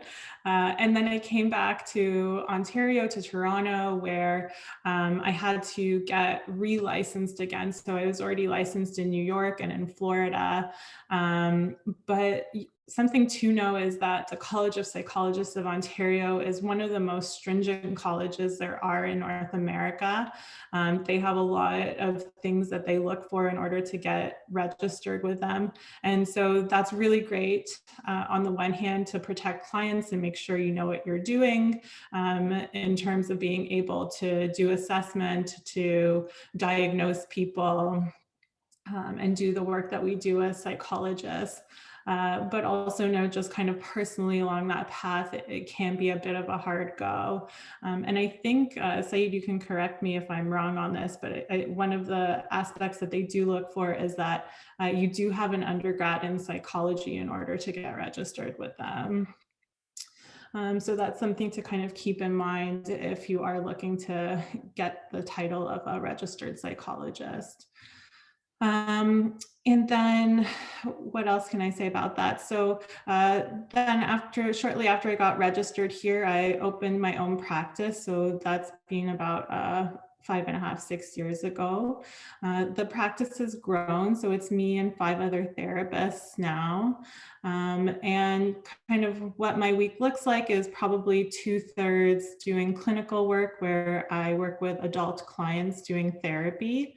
I specialize in anxiety, depression, and also trauma work. And then the other third is business management and business development. Personally, for me, I'm looking to kind of change that ratio up in the near future and limit or reduce my clinical work and work more on the business development side. And that's just kind of where my personal interests and career have taken me. So again, you can kind of do all sorts of things with this career path. I guess things I wish I would have known are, I think when I was kind of in the undergrad stage, I thought that we're just kind of maybe chatting with people and helping them on their path. But what you're really looking to do is develop concrete clinical skills, evidence-based skills where you're going to help people kind of figure out how to reduce their distress and improve their functioning. And you know, there's actually a lot of learning involved, and it's going to be a career full of learning. So you want to keep in mind that you always want to be honing and developing your skills. Private practice can also be very autonomous and a bit lonely. So if you want to kind of manage that for yourself, you can. I'm involved in 3 consultation groups that meet monthly. And also I pay a colleague to meet with her twice a month to discuss my clinical cases, which I think is really important because the clinical work can be quite heavy. We're dealing with people who have pretty significant mental health issues, family relationship stuff, work stuff going on. So it's really being a space where I can also protect my own mental health, where I can process some of the things that are going on clinically and bounce some ideas off of people, which is really nice. So that's a suggestion I would make, is to really make use of your supervision as you go through your education, because you're going to learn a lot through that. And as was mentioned earlier, you can kind of be closed off to those things because there is an evaluation component, but if you're open, you can just gain so much from it. And then I think the last thing that I really would take away or wish I had known was, I think I approached the profession a little bit with rose-colored glasses on. And I do want to say, I think that there's a lot to be gained from this work that we do, you know, walking alongside people as they make changes, whether those changes are small or large, is really wonderful. It definitely gives me a sense of myself. I learn a lot from my clients. There's all sorts of personal growth that happens for me and fulfillment. And I also would say, again, you know, this is heavy stuff that we're dealing with, and burnout is possible. So you do want to take care of yourself. You do want to set boundaries. You do want to focus on self-care and being connected to your colleagues, because you definitely need community around you as you do this type of work. So that's kind of where I'm at now, and I hope that was helpful to you guys, and I wish you all the best along your path. Thank you, Dr. Cohen. If I could actually just ask you a question that came up from many audience members, is that when you were licensed in the US and you were trying to transfer your license to Canada, how was that process? Was it streamlined? Did you face difficulties? And if someone is applying to a program in the US, what should they watch out for to make sure that they don't hit barriers down the road if they do want to practice in Ontario? Great question. So you definitely want to go to an APA accredited program, because they consider that kind of the same as a CPA accredited program in order to get registered. Something that you should know is that getting licensed in the US is kind of easy compared to getting licensed in Ontario. You do kind of a couple of online ethics exams and pay a fee, and that's pretty much it. Whereas here you have to provide a full breakdown of all of the courses that you've taken in undergrad, how much time you spent in those courses, the credits you earned, and then the same for your graduate program and your supervision hours. And then you also have to do an ethics exam and then an oral exam in front of a panel of registered psychologists, which is quite different. And if you don't have 5 years of autonomous experience in the US, you will have to do a year of supervision again. Thank you. I think that would be helpful to many of our participants. So we're going to move forward now, and we're approaching the break. I know many of you are eagerly waiting for it. Before we go to the break, I'm just going to summarize some points about PsyD programs, because there are many questions about these programs and where you can find them. I can only speak to the Canadian programs because it's beyond the scope of this talk to talk about the US programs. But as Dr. Cohen pointed out, your best tools go through the APA resource website. So APA, American Psychological Association, is the parallel to the Canadian Psychological Association.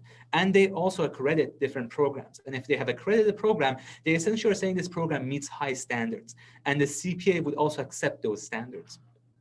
When you're considering the difference between a PsyD and a PhD, one thing to note is that the difference in time, PhDs do tend to take significantly longer by at least 1 or 2 years. That there's a funding difference. Most PhD programs are funded, so you're paid between 25,000 to, if you have a scholarship, 35,000 a year to do your research. Whereas for a professional program, much like law school, med school, you pay to be in the program, to receive that training. And the tuition costs for most PsyD programs over the course of the whole program run between $120,000 to $150,000. And the focus, again, one is research intensive, the other really prepares you to be a superb and amazing clinician. So people coming out of both of them, there are some overlaps. They both get a clinical license. So if you get a psychological doctorate or a PsyD, you become, or you can become registered with the College of Psychologists of Ontario. You will be called a doctor and you have the same scope of practice as a psychologist. It is very equivalent in those terms. You will be clinically competent because you have spent so much training being clinically competent. So in my eyes, there's no really difference in terms of the expertise and the clinical competence of someone from a PsyD or a PhD program. They can both have an autonomous practice, open a clinic, as Dr. Cohen has done. They can both supervise other practitioners, such as psychotherapists and psychologists who are in the process of registration. And they're both called doctors. So that's just to give you a picture of the differences and similarities between PsyD programs. There are some programs in Canada, not a lot. There's only 3 that I could find. The Memorial University program is unique because it's the one that actually doesn't charge a different tuition. It charges the same tuition for everybody. So the funding, the tuition for it is very low. There's a new program coming out of the University of Concordia in Edmonton. They haven't released their fees or the program scope in detail because it is just up and running. And I believe they're taking application for the next cycle, so you may want to look at that. And the University of Prince Edward Island University has a Doctorate of Psychology program. And again, the tuition for that is on par with the US programs. And there are private schools that offer this kind of program. There's a private school in Vancouver that offers this with, again, a tuition that's on par with the US schools. Of these programs, the only one that's accredited by the CPA is the one at Memorial University in St. John's. All I have to say about a doctorate in education, some people were asking about that, is that that's a degree for really people who are coming back for more education, who have lots of experience in the field. And that will not be relevant for you right now. And when it comes to the Masters of Education in Counseling Psychology or Masters of Education, that is a pathway towards becoming a registered psychotherapist that our wonderful panelist, Ms. Ruddy, will be talking about. All right, so we will be taking a 4-minute break because we are running a bit over time. So I'm going to ask you to take a break, stretch a bit, go get a tea, do a bio break. We're going to review the questions you have asked the panel, and we're going to come back to move on with our 2 other wonderful panelists. So again, 4 minutes. Well, it's now 3 because I've been talking for a while. So go take your break. I'm going to turn the camera off so you feel no pressure. Go take a break.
All right, thank you. We're going to slowly get started. So I hope you've had a chance to stretch, to make yourself a nice cup of tea, because we're about to get into a very interesting part of the presentation where we talk about the registered psychotherapy pathway. And I'm so delighted that we can have someone so experienced to talk to us about this pathway, because this is something that I wish more undergraduates knew about as they were envisioning their role in the mental health professions. So let me start by telling you what is this pathway using the ELP model, so education, licensure, and practice. In terms of practice, as a registered psychotherapist, you are autonomous. So you can open a clinic or a practice, as Janine Reddy has done. You can work in a hospital environment. You can work in a clinic, for example, at a psychologist clinic like Dr. Cohen's. And you can supervise other psychotherapists who are in the process of their training. Your license is given by the College of Psychotherapists, and they ask for certain requirements. The education pathways to meet those requirements are a postgraduate degree. So you would have to get a master's in some field, a master's of education and counseling, a master's of psychology, or a master's of arts. They all work. In fact, the College of Psychotherapists has a list of the accredited programs that they have on their website. The ones that are most reputable and well-known are the programs out of major universities, such as the counseling program out of OISE, the Masters of Counseling program in Psychology out of Western, the University of Ottawa has one, McMaster has one, a Master's in Psychotherapy. And these are programs that are reputable and will definitely lead to licensure. There are other programs I would recommend you to look at the college's website to make sure that the program you're applying to is accredited. And of course, you want to make sure that the program you're going to is of high quality, that it provides you with a lot of mentorship, with connections to other practitioners, and the people who have come out of that program have been able to get good jobs and have been able to really establish themselves well. That talks to the caliber of the program. So the information is here. I will let Ms. Reddy speak about the registration process and her own story, and the choices that go into becoming a psychologist versus a registered psychotherapist. I really hope you consider this pathway because it's a beautiful and viable path of helping people and having a career. On that note, I want to introduce Ms. Janine Reddy, who is a wonderful colleague, someone who I've learned about both when it comes to psychometry skills, but also clinical therapy and supervision skills. She is a clinical supervisor at Janine Reddy and Associates, her practice, and she's a founder of the Mighty Millennials, which is a wonderful blog that I follow. On that note, Janine, I turn it to you, and I hope you can speak to our eager audience. Well, thank you for the lovely introduction, Saeed. Wow. Hi, everybody. So today I'll be talking about basically my journey to becoming a psychotherapist, which like Dr. Rolden was a little bit unconventional because I never really anticipated or even, when I was in my 20s, knew what a psychotherapist was. So I'll talk a little bit about the path and then I'll get into what the day-to-day kind of looks like. So I started my undergrad actually in business, which is ironic because I own my own business now, so that probably would have been helpful. But I eventually ended up becoming a high school teacher. And during my teaching years, I really enjoyed talking to my students, hearing about their problems. And I thought, wow, like that would be a great kind of transition to work with students with their mental health in a school system. And that essentially led me to apply to the U of T counseling psychology program. Unfortunately, I don't have, in terms of like what school should you apply to, it never really occurred to me to apply to a bunch of different schools. I just applied to U of T and I ended up getting in luckily. But I applied to U of T with the hopes of doing my practicum in a high school and then eventually going on to become a guidance counselor. So at the time, this would have been 2008, and there wasn't very many teaching positions. There wasn't really any positions in the schools. And I ended up switching gears, thankfully, and I did my practicum in the clinical setting, which is actually where I met Saeed. And I started doing counseling with university students, and I loved it. So I was really thankful for that experience. I did a year practicum at York University. And then when I graduated, I was hired by a psychologist to work as both a psychometrist and as a psychotherapist. So at that point, I was working for that psychologist, doing my hours. So a portion of my job was to score psychological tests. Another portion of my job was to do therapy. And then, excuse me for 1 second. And then eventually I got my hours, and then basically became registered and then became autonomous. And that was pretty much it. And then in terms of my day-to-day, I'm running a business, I'm seeing clients, I'm doing all the things that you need to do with a business, like doing your taxes, you know, invoicing, emails, clinical supervision for students. What else? Running my blog. And that's pretty much it. And then in terms of what advice I would give my younger self, probably to really know yourself. Are you somebody that wants to work 9 to 5? Are you somebody that wants to be autonomous, that wants to be free? Because owning a business basically means, you know, you can choose when you want to work, but you also kind of are working all the time because it's your business. If you don't do the work, the business doesn't thrive. So I would say that to really take some time, think about what you want your life to look like beyond what you want the work to look like. What do you want your day to look like? How do you want to structure your life? That's probably the advice I would give myself beforehand. Saeed, I'm not sure if there's any other things you wanted me to talk about.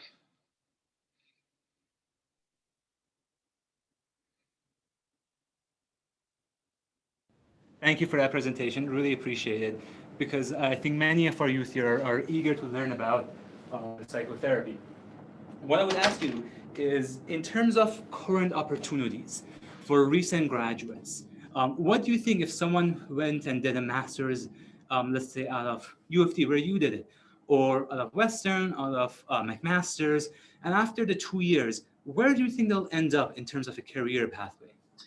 Honestly, most people end up working as a psychometrist, and it's actually awesome because number one, you get, it's a great job. And in fact, I still do psychometry.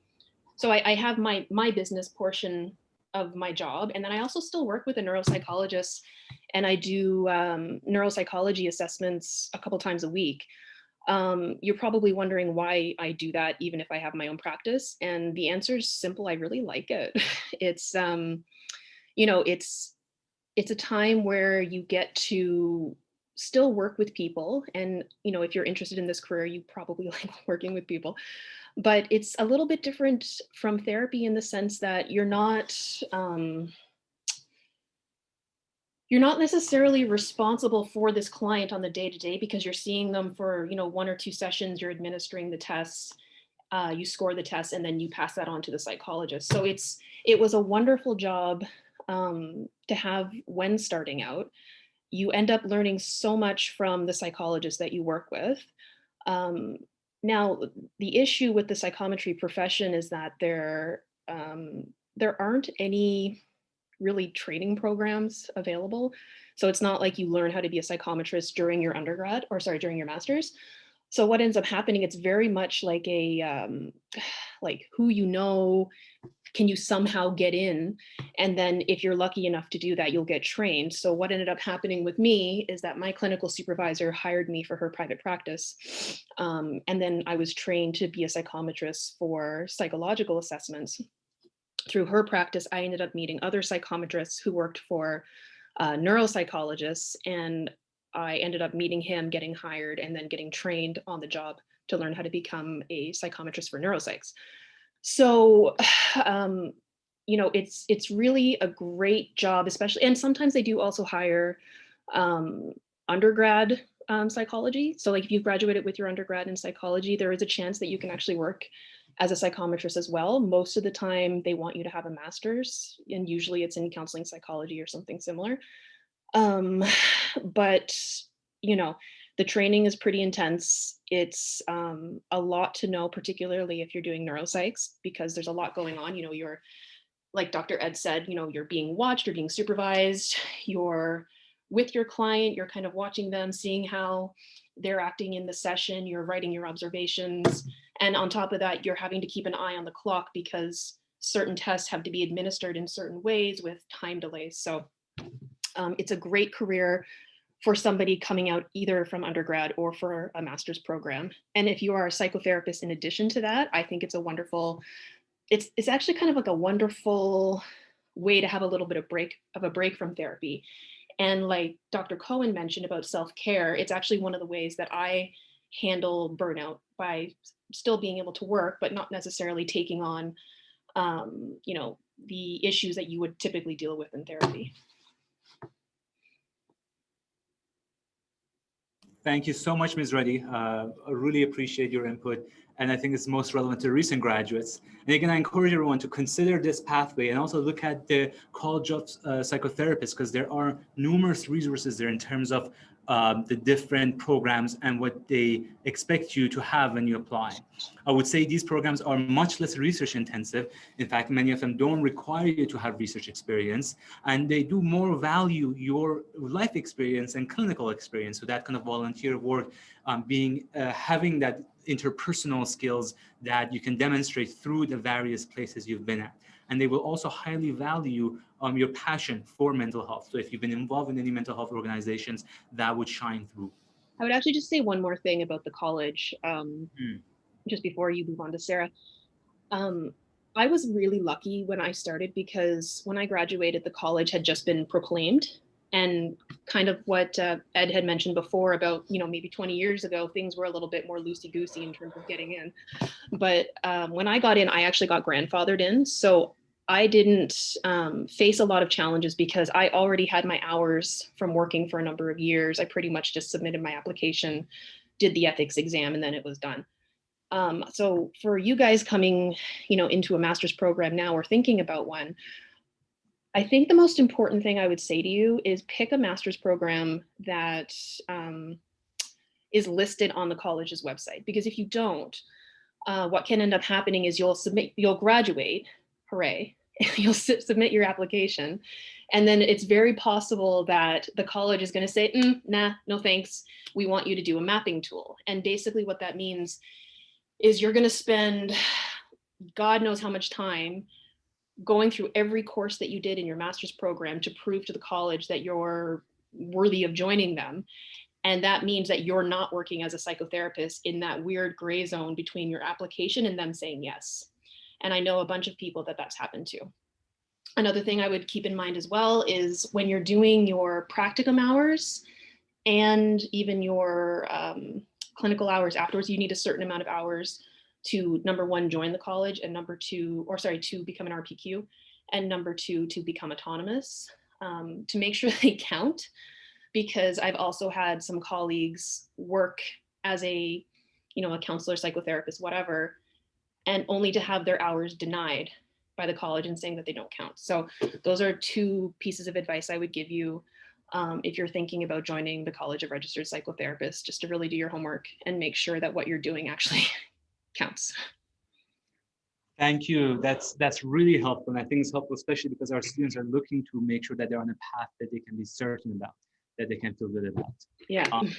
So on that note, I want to thank Ms. Reddy and move on to another pathway that there were many questions about, and that's social work. So social work, just like the other path that we spoke about, you can use the ELP model, educational, licensure, and practice. The practice component involves doing mental health work that is within the purview of registered social workers. And the aspect of it that you need to really care about is the licensure. Is because to become licensed as a social worker, you do have to have very specific training. And I'm quite pleased and privileged that Ms. Joss is here to tell us about that pathway.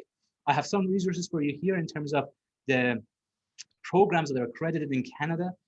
If you haven't done an undergrad in social work, that is okay. You can still apply to a master's in social work. The difference would be that your master's would be 2 years instead of 1 year, and you would still be eligible to register as a registered social worker. And these are some resources in terms of the eligible programs in Canada and specifically in Ontario, as put up by the College of Social Workers website. I also want to mention, before I pass it on to Ms. Joss, that this is competitive. that you should be aware that if you want to go into social work, this is something you have to start thinking about right now.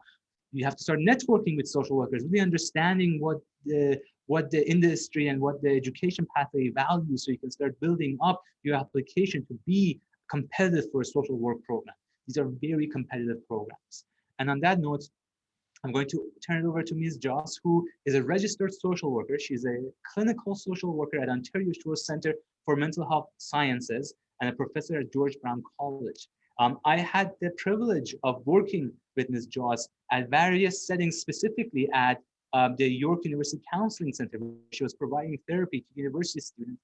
And I really benefited from her clinical expertise. So we're all happy to have her here and to tell us about this pathway that many of you may not have thought about or considered before. On that note, I turn it over to you, Sarah.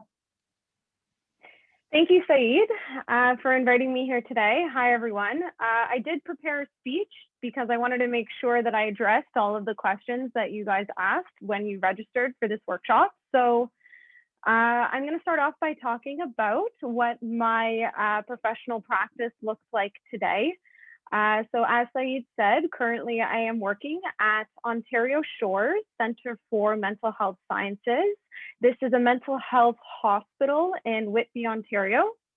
I am the only social worker in the adolescent outpatient day treatment program. So my role in this program is to oversee the patients that are receiving the day treatment service. The day treatment program is for adolescents ages 13 to 18 with complex psychosocial and academic needs. The patients in the program have a range of diagnoses from mood disorders like anxiety and depression to personality disorders like borderline personality disorder. And in my role, I facilitate skills groups on cognitive behavior therapy and dialectic behavior therapy. I'm also providing individual therapy to the patients in the program, as well as parent coaching and family therapy. I work alongside in a classroom alongside a child and youth worker and a special education teacher. And there's two things that I fundamentally love about my job. And one is that I'm never bored because every day brings on a new challenge. And two, I have an opportunity to learn new things every day. So in addition to working at Ontario Shores, I'm also, as Saeed said, a part-time professor at George Brown College in the Career Development Practitioner Graduate Certificate Program, which is part of their School of Community and Social Services.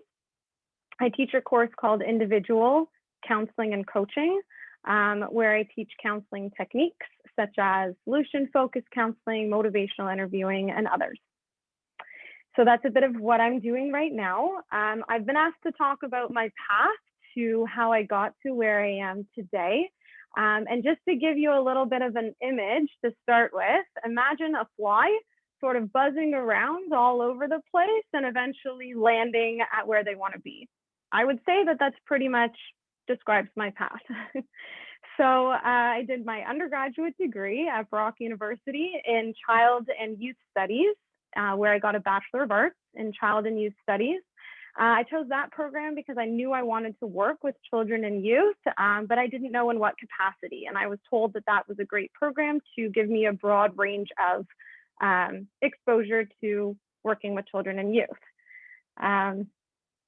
In my upper years at Brock University, I specialized in behavioral psychology.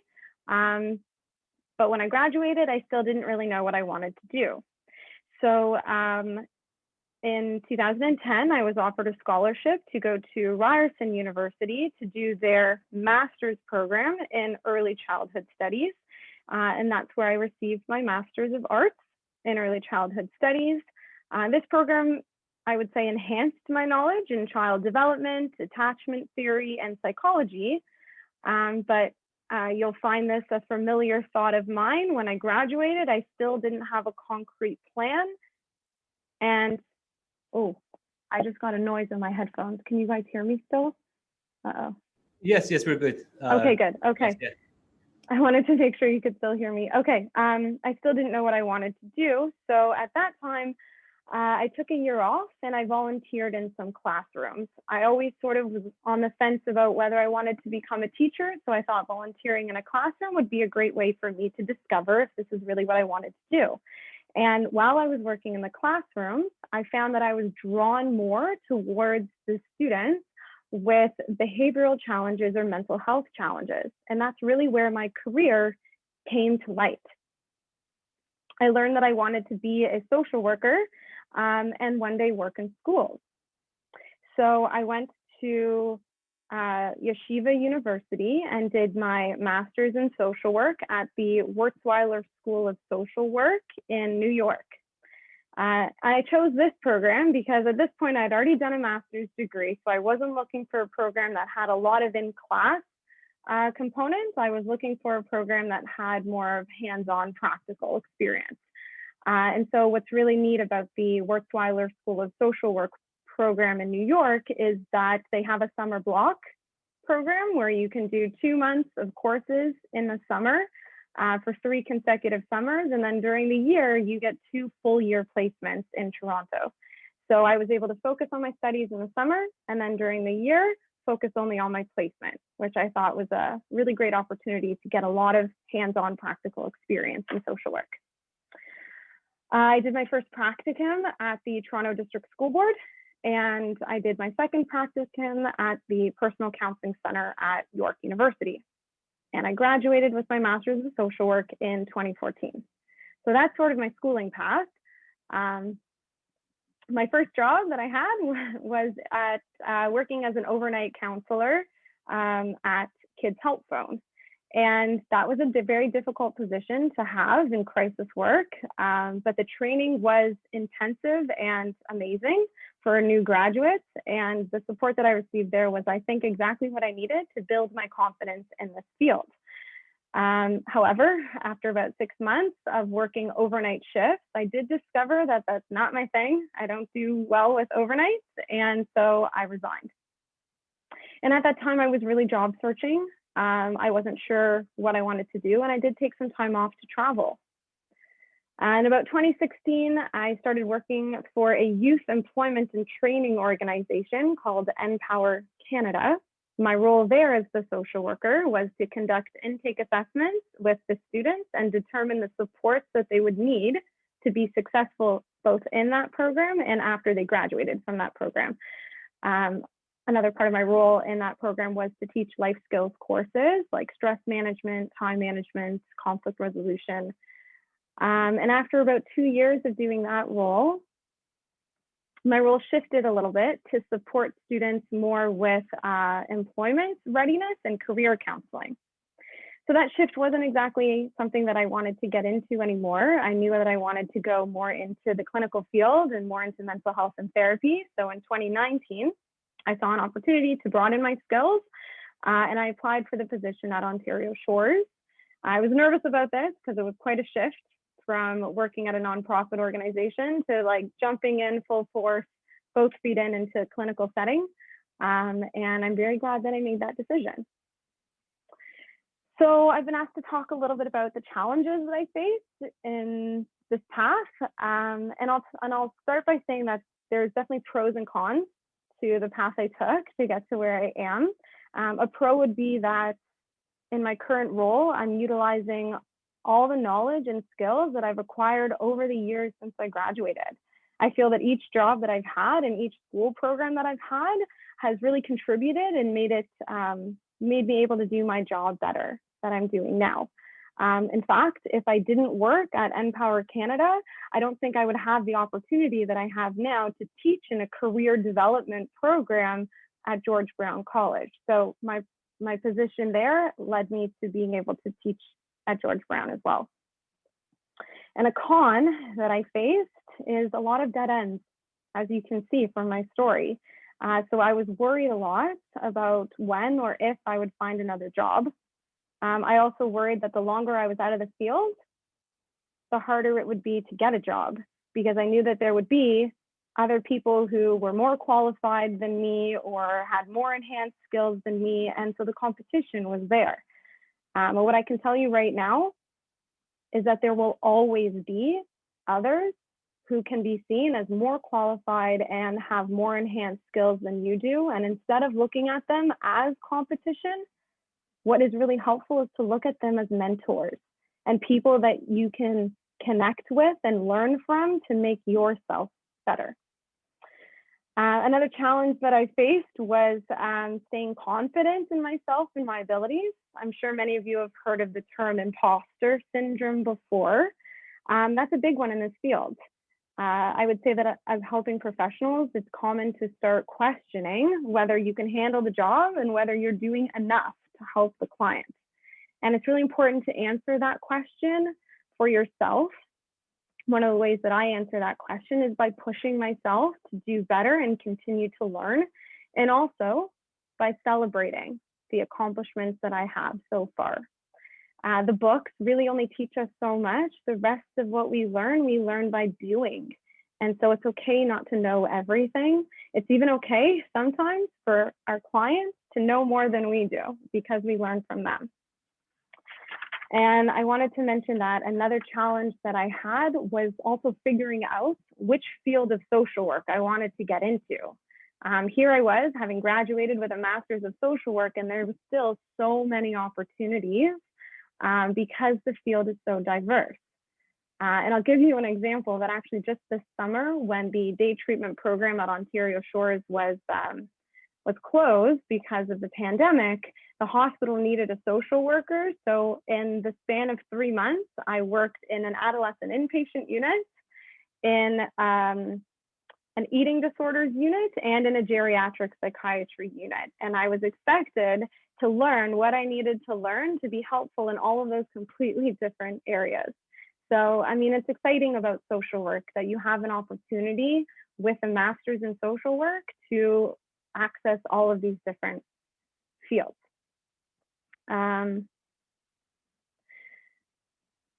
What I would say to you is that social work is a really highly competitive market. So there's 4 things that I would really recommend for you to do to stand out in it. And the first one is to volunteer in the fields that you want to work in to really gain experience. Volunteering might make it longer for you to actually get a paying job, but the reward is that people see you have experience in the field that you want to work in. Number 2 is take courses online to enhance your skills. Sick Kids Center for Community Mental Health has a lot of great courses. So does the Ontario Association of Social Workers. And if you're a member, some of these courses are actually free. I would say to also sign up for workshops and conferences so that A, you can learn, and B, you can network with people at these conferences and at these workshops that can become valuable connections for you when you go to apply for jobs. And the last recommendation that I would say is to look on job sites like Glassdoor, Indeed, LinkedIn, Charity Village, and see the jobs that are out there for social workers and the requirements and qualifications that you would need to have to be able to be eligible for that job. That's sort of what I would do, and figured out, oh, okay, like this is asking for knowledge of cognitive behavioral therapy, so I'm going to go take a certification course in that to make sure that I'm eligible for a position like this. Okay, and lastly, I know that I'm almost out of time, so I'm just going to say, what advice would I give to my younger self? Well, if I could travel back in time, I would tell the young, really eager and also terrified version of myself that just graduated that it is okay to not have it all figured out right now. I would encourage myself to take risks, to try the jobs that I didn't think I was qualified for, and to believe in myself and my abilities. I would also tell myself not to be afraid to make mistakes or say the wrong thing, because those are the situations when I learned the most. And I want to end my speech with a little phrase from one of my mentors growing up. And this is, of course, Miss Frizzle from Magic School Bus. She used to say to take chances, make mistakes, and get messy. And that's what I'm encouraging you all to do. Thank you. Thank you so much, Sarah, Ms. Joss. That was amazing. And I love the pointers you give to students on how they can become more competitive, because I know many of our students are wondering, well, what do I do next? And I think the simple answer is try to get out and get experience. Now, I know this is easier said than done during a pandemic. It is extremely difficult for students right now to get these positions, to build these connections, because we have this added barrier of remote work or of these institutions running under capacity. It is a difficult time for you. And I encourage you to hang in there and be patient with yourself. Um, uh, what is under our control is doing our best. And that involves reaching out. Whether that leads to a position, an experience, it is uncertain at this point. And I think that is one of the aspects of the pandemic that is making it immensely difficult for students to find these positions. All right, I want to thank all our panelists. We've had a number of questions come in and I've had a chance to review them. I want to turn it to our wonderful moderator and see if Annalisa has any specific questions that came up that she wants to throw at the panel before I bring some up. I would say I don't have any specific questions that stick out to me. I think there are a few really just asking about the difference between different professions. So Wonderful. yeah. I'll tackle that. So there was a question about what is the difference between a psychotherapist and a psychologist? And I think the key difference will be in your ability to diagnose and to do psychodiagnostic assessments, including psychoeducational assessments that look at learning disabilities. So as a psychologist, I can supervise psychometrists to help me do those assessments. However, someone with a psychotherapy license who's really skilled at doing therapy and intervention wouldn't have the license to do the controlled act of diagnosis. I also want to point out that as psychotherapists work with me collegially in private practice and in different environments. So definitely when it comes to practice, we work alongside each other. It's just in this unique circumstance of assessment that it is different. Do any of the other panelists want to chime in on this? Or for example, Dr. Cohen, do you have any psychotherapists currently working at your practice? Yeah, we have one psychotherapist that's working at the practice. I mean, I think the main differences are the ones that you've listed. There's also just kind of more years of education when you're doing a doctorate degree. So I guess that's the other kind of main difference. But in terms of your career growth and potential, I think that as long as you're continuing to seek out education and learning, that all roads kind of lead to the same area. Ms. Reddy, you had the point. Yeah, go on. Yeah, I think what it looks like, if you guys are wondering what it looks like practically, like when you're actually out there working, a lot of the times, if you're just seeing clients and you're doing therapy, depending on what kind of therapist you are, it's really quite similar, I would say. And Dr. Cohen, you're right. I mean, there is definitely a difference in terms of how many years of school you attended, but in terms of the day-to-day, like typically what you'll end up seeing is a psychotherapist working under a psychologist who's assisting with the psychometry portion of the assessment. So as a psychotherapist / psychometrist, you can be involved in it, but you don't have the ability to diagnose like a psychologist would. Is that fair, Saeed? Yeah, wonderful. And I think Ms. Reddy is a great example of a successful psychotherapist, because she not only has an independent practice, she also supervises other emerging psychotherapists in the field. And that is something that you are able to do as a psychotherapist, is to supervise other emerging professionals in your field, just like a psychologist would supervise psychotherapists. I do want to point out that the licensing process for psychotherapy is not as quick as a 2-year master's program. There's a significant amount of hours you need to get once you're in the qualifying stage, which you write it as I'm a registered psychotherapist brackets qualifying. And during that time, you have to be supervised by either a professional like a psychologist or a registered psychotherapist. And I think I neglected to mention that in my little speech. Sorry, guys. So when you graduate, essentially, in order to become an RPQ, so a registered psychotherapist qualifying, you need to pass a registration exam, which I heard was pretty hard. I didn't have to do it because I was grandfathered in. Hooray. Then you also need to do 450 direct client contact hours. So that's when you're actually doing therapy with a client. You need 100 clinical supervision hours, and that can either be one-on-one with a supervisor or in group supervision. And typically this is done kind of halfway through your practicum, and then you would also get those hours as you begin your career as a beginner therapist. And then once you finish that and get past the RPQ stage, there's another step to become autonomously licensed. And I can't remember the hours offhand, but I think it's somewhere in the 1600 hour kind of range. So that would basically means you don't need to have a clinical supervisor. You're just good to go. Mm-hmm. So I'm going to turn the question first to Dr. Cohen and Dr. Rolden, and then to you, Ms. Reddy. And that's what characteristics or what makes a registered psychotherapist or a recent graduate psychotherapist hireable? What do you look for when you're interviewing people? What skill sets or characteristics would make them appealing as someone you want to hire in your clinic? Am I going first?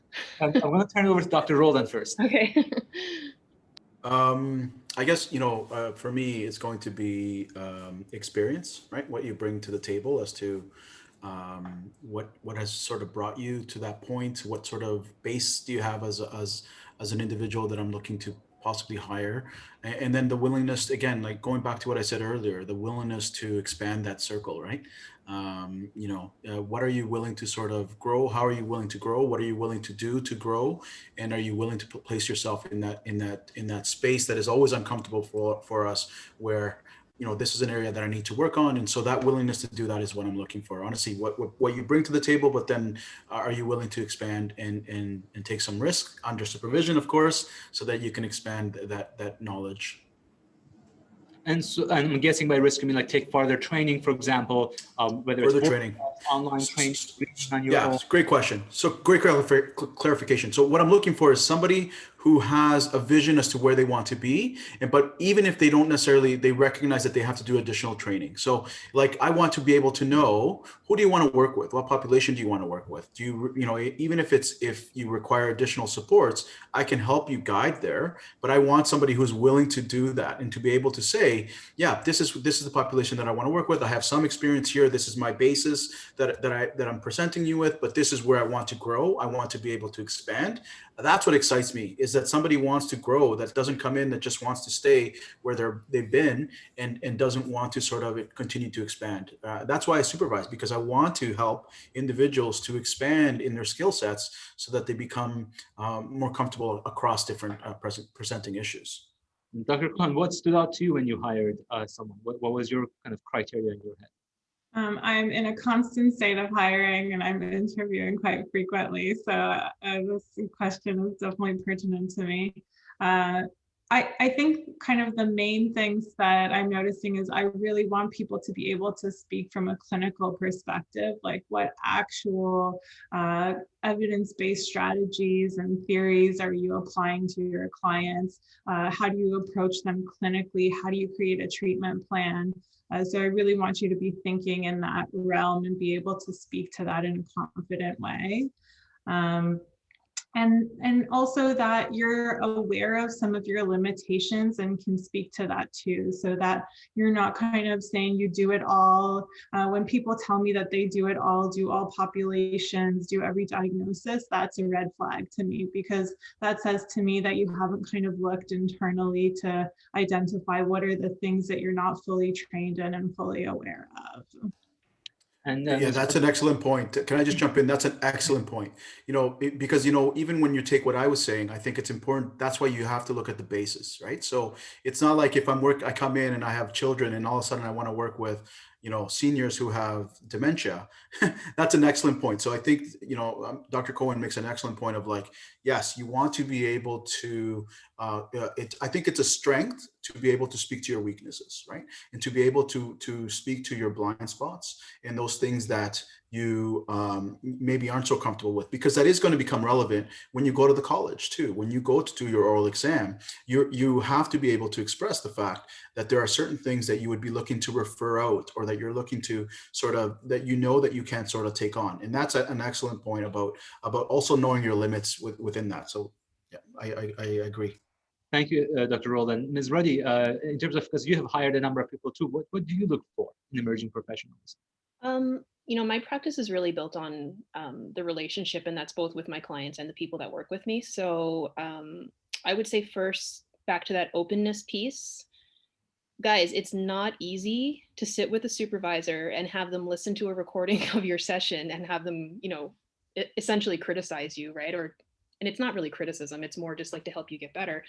But if you're not open and you're not kind of in that headspace where you're kind of there to level up, as we say, it's going to be really hard for you. So really, I look for people that they're okay with that. You know, it's a conversation between two of us where we're both trying to level up as professionals and as people, and that open spirit is what I look for. And then in terms of other characteristics, you know, of course, clinical experience is important. Knowing your different modalities. For me, that is not like the end all and be all. I would rather hire somebody that has the right presence, the right empathy, the willingness to learn, and the openness, because you can always learn the modalities, right? Having the right presence with a client is more of those softer psychotherapy skills, as we call them. And so that's what I look for first. Wonderful. And I would say those soft skills are often developed in real life experience. So when I volunteered at the distress lines, I learned to listen. It is a skill that you can develop. And that's why it's so important to get out there and have these real life experiences. We probably have time to take one more question. There was one quick one I'm going to address before we do that. Someone asked if they have to register as a psychotherapist if they're a social worker, and no. As long as you're registered with your college and that college allows you to do the controlled act of psychotherapy, you can do that. So, for example, a nurse, a mental health nurse can do psychotherapy, that they don't have to register with the College of Psychotherapists. A social worker, a registered social worker, psychotherapy is within the domain of the acts they're allowed to do, within that they're licensed to do that. Yeah, go on. Can I also just add on to that, because there was a similar question earlier about whether a social worker has to designate a certain field that they want to work in as well. And hearing both the panelists talk about how it's beneficial to have a field in mind that you want to get into, I think that's something unique in social work, is actually that it's quite possible to change the field you're working in as a social worker. And I think that's a lot of the fear that new graduates have, is if they start working down one path, they're sort of typecasted in a way to only be able to work with geriatric populations, for example, or only be able to work with addictions, for example. And I think that that's something that's actually not the case. It's quite possible for social workers to change the path and the population and the field that they're working in. So I did just want to make sure that I put that in there as well, because there's so many different fields. And thank you, that's very relevant. And I love the panel discussion, the skill sets we're looking for. There were some questions about debt, student debt, and pay. I would encourage students to look at websites like Glassdoor to get a sense of salary ranges in terms of what an emerging professional would make. And many of the public sector salary ranges are indeed public, so you can actually look them up. In terms of debt, if you are in a graduate program as funded, you will not accrue as much debt, but you will have the option of OSAP to support you through it. And given the number of career options you have, it is quite possible to then work on the side while you're in grad school, and also to get a job that can help you pay that debt after graduate program. Most of us, if not all of us, have held one or two side jobs while we were doing our graduate training, because not only does that help you make more money, but also you get valuable experience working during your training in the field. And you're eligible to do that because you are in some form of training capacity and you can do supervised work. I think the last question I want to bring up, because this was so asked by so many people, is that before I do it, someone asked what's the difference between a master's in education and master's or a master's of psychotherapy or master of psychology. There is none. If it's an accredited program by the College of Registered Psychotherapists, they will accept that as meeting their requirements for you to get your license. So look at the program and see if the program has a flavor of the content that you like. But in terms of licensure, if it's an accredited program, it will be acceptable to the College of Registered Psychotherapists. The last question we're bringing up, and I really want Dr. Rolden, if you can opine on this too, is that students are saying, and the whole panel, students are saying it is immensely difficult right now to get positions, to reach out. We are in the midst of a global pandemic and opportunities have seemed to dry up. What can students do now to be able to make themselves competitive, to build these relationships and these skills to then advance in this career? I'll turn it to you, Dr. Rolden, first.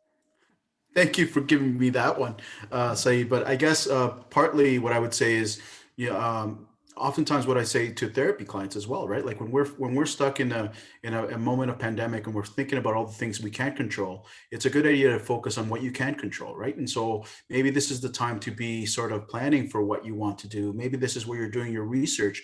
Maybe this is where you're sort of trying to tell the difference between some of these options and taking your time and doing that research. At the same time, I guess nothing stops you from sending out emails and listen, one of the things we haven't talked about, like if you're sending out emails, that doesn't just imply that you're sending an email to 50 professors. Like to me, my recommendation would be is you're doing your research about the professor. You want to be able to make yourself, like you're reading up on what research they're doing. You have to drop something in that email that's going to pique their interest as to why they would want you to be working for them. And so I think there's a lot of groundwork that you can be doing even in spite of the pandemic. And so I'd be taking my time to plan that process, to be doing my research, reaching out as much as possible. Someone else mentioned earlier, like there are also courses that you can sort of be looking for that you don't require to be part of like a graduate program to be taking. So if you're taking some preliminary courses on basics in some form of any sort of modality, that's going to put you ahead of the curve in some ways, right? So those are some of the things that I would be looking for. Thank you. Have a look at your college too, because I know the College of Social Workers has a professional development fund. So if you're worried about finances and paying for these courses, if you're a member of the College of Social Workers, you can take courses, and I think it's up to $500 that they will give you a year for professional development. And also some employers will help support you with professional development too, so that you can continue to improve your skills. And now is a good time to do that with all the virtual courses offered online. Wonderful. And I know, Ms. Red, you have another meeting coming up. So do you have any pointers to our students as they pursue opportunities? Yeah, I would say, especially with the, this all kind of comes together with like the student debt, what do you want to do with your life? All the questions that were asked. I would say if you're graduating with an undergrad in psych, try to find work as a psychometrist. You're going to, number one, develop relationships with psychologists that are going to kind of get your foot in the door in the field. You're going to get an idea of what it actually looks like to work in a clinic. Seeing clients. Now, you won't be seeing clients on a therapeutic level, but you'll definitely be seeing the different types of clients you could possibly work with. You'll get that clinical experience administering tests. And you're just basically in that mental health world and getting a pretty good paycheck as well. So I would say look into that, because number one, it's a great job, especially if you're doing your master's. And if you can have that job while you're doing your master's, it sure beats, working kind of on your weekends, all day long, making minimum wage. You probably would be making a little bit more as a psychometrist. And it might actually help you with your application to grad school as well, because you'll already have those tests kind of under your belt and you'll know them, and you won't be going into the world blind, essentially. So it's a great beginner career path for people graduating. Thank you, Ms. Reddy. Really appreciate that. And that is really good advice for people wanting direct experience. And Dr. Cohen, can I wrap up the panel with you? Do you have any pointers on our keen, enthusiastic students who are looking for opportunities? Yeah, I think those are all good points. I think something else that you could look at your level, I just hired for this, is like an intake coordinator, doing like some of those intake calls for new clients and doing screenings. That could be something that someone kind of at that level could be doing as well. Wonderful. And I want to thank our panel and wrap up today's talk. And I want to mention, despite these difficult circumstances we are in, I hope that you maintain your enthusiasm, because when I work with students and with young professionals, what stands out the most to me is enthusiasm, keenness. And to me, everything else is secondary, because if someone's enthusiastic to learn, I can teach them. And so I hope you maintain your enthusiasm, that you reach out despite not getting a response or getting rejected, that you keep persisting. And as Dr. Rolden mentioned, this is also a good time to enrich yourself through reading, through courses you can do, and of course, through doing your research, so you have a better understanding of the pathways you have before you. And I hope that's the reason why you joined our presentation today. As I wrap up, I want to once again thank Dr. Janine Rawana, the head of Callum and Stone College, for sponsoring and supporting this event and for supporting it through the many years I've run it. And to also thank our wonderful moderator, Alyssa, who made this event happen smoothly, both on the tech side and also on answering your questions. As we wrap up, I want to remind you that we will be recording this and sending out in about a week's time with the slides and resources, so you hopefully will have a chance to review that. And we will have events like this coming up in the future. If you've signed up with your email, you will hear about them. Specifically, we'll have a more event catered towards applying to graduate school, because that is we didn't go into a lot of detail with that in this event. On that note, it was a pleasure having you here. It was a pleasure seeing our panel, and best wishes to you as you pursue your future career. Thank you for joining today. Take care, everyone. Bye-bye.